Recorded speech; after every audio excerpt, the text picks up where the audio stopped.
Sejam bem-vindos nesse canal. Essa música fala um pouquinho da minha infância, na época que eu participava do FESCAR, né?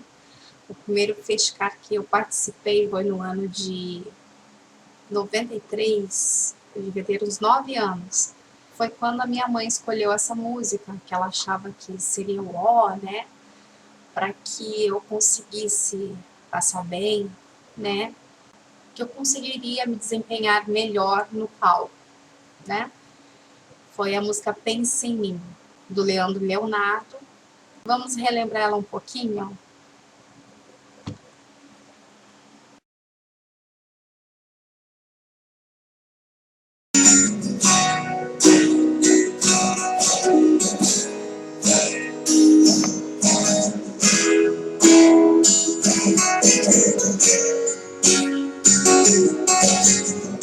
Em vez de você ficar pensando nele,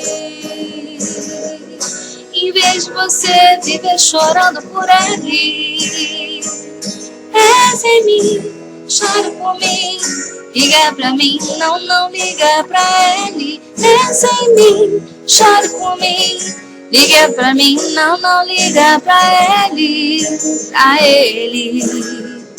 não chore por ele.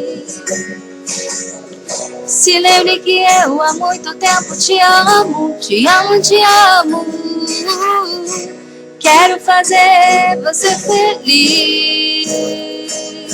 Vamos pegar o primeiro avião, com destino à felicidade, a felicidade.